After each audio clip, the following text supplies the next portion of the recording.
This video will focus on basic elements to structure a paragraph well. So in the writing process, we are now in between the writing and revising stage. So in the earlier video, I mentioned to you how to use your literature to help you outline your paragraphs, as well as any other organizing or structural elements that your instructor asks you to include in your paper. That might be a summary of an interview, this might be some personal reflection, whatever that is. So use those as building blocks to start writing and putting stuff on paper, as I like to call it. And as you have amassed some pages already, then is the time to actually focus on how well structured are your paragraphs. Because chances are, as you're just writing, you just write, and suddenly 3 pages later, you haven't done a single paragraph. That might be a problem in terms of making it easy for your reader to follow your narrative, your text. So looking at paragraph structure really is part of the revising process. You think back of a video in the first module, step 3, revision, which doesn't mean you're not doing any writing. On the contrary, you do quite a lot of writing in the revision process. But you don't do it as the very first thing as you're starting to put ideas on paper. So let's look at 3 basic elements of a well-constructed paragraph. Number 1 is it has a topic sentence. Think of a topic sentence as an organizing statement for a paragraph, right? Like you have this one for the whole paper. Topic sentence does the same thing for each paragraph. It's usually the first sentence of a paragraph, and it gives your reader an idea what the paragraph is about. Number 2, a paragraph should focus on a single point of discussion, rather than trying to tackle several aspects, which usually makes paragraphs get longer and longer. So just make sure you focus on one topic. And number 3 is to make sure that your paragraph includes or is based on coherent writing, which makes it easy for readers to understand. And coherent writing has to do with one sentence following clearly after the other, well-structured sentences, not too long, not too short, as much active voice as possible, and so on. And I will demonstrate all 3 elements in a sample paragraph in a second, which reminds me, if you haven't taken a look at the handout that goes with this PowerPoint, the handout on paragraph structure, make sure that you take a look at it before you continue with the video. Just a couple of more things to keep in mind about paragraphs. I've spoken to you about good length of paragraphs to be about a half a page to 3/4 of a page, and very important, of a double-spaced page in a Word document with 12 font, Times New Roman, Calibri, whatever the font du jour is. If the paragraphs get longer than that, chances are you're taking on too much. If they are shorter, chances are your paragraphs aren't well developed and are not really presenting coherent writing and a coherent idea that is well argued and well supported. In a research paper, you probably will have to add a citation in almost every paragraph. Some exceptions are if you're writing a personal reflection piece, you might not refer to something else but your own experience. You would not have to cite that.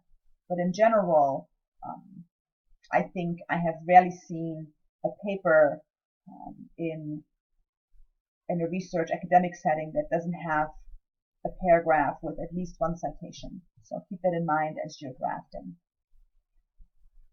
And also make sure, and this is really, really important, I want to emphasize this, a well-structured paragraph is rarely the first version of that paragraph that you write.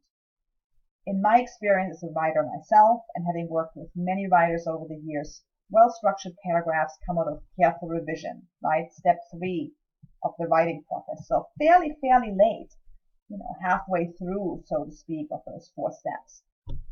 So let's look at the example.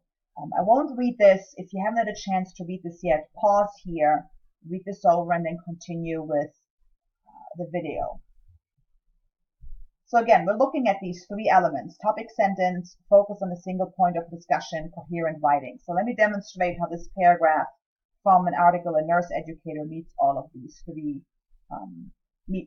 follows all of these 3 guidelines. So here's the topic sentence. Storytelling has been among the oldest, most widely used and effective means of teaching and learning. So what this sentence does, it gives me a clear idea that this paragraph will be about the connection of storytelling and education. And of course, more specifically, nurse education, since I'm reading it in a journal called Nurse Educator. So well done. Second point is the focus on a single point of discussion. And if we look at the remaining sentences here, they really do a wonderful job in taking us from a general conversation around what stories do and what their role has been to what their role is in nursing education, right? So really well done in presenting this single idea of storytelling as an educational tool in nursing education. That's what we ultimately end up with at the end of the paragraph. And then number 3 is coherent writing that's easy for readers to understand. And if you look at the sentence lengths of each sentence, they're fairly short, they're not too long, right? Here I'm marking all the sentences, including the topic sentences. So you have 1, 2, 3, 4, 5 sentences. That's usually a good number of sentences for a well-developed paragraph. The second one starts with a transition across diverse cultures rather than starting with the verb and the subject and the verb. That's always a great way to break things up. There's only one instance of passive voice here, word transmitted.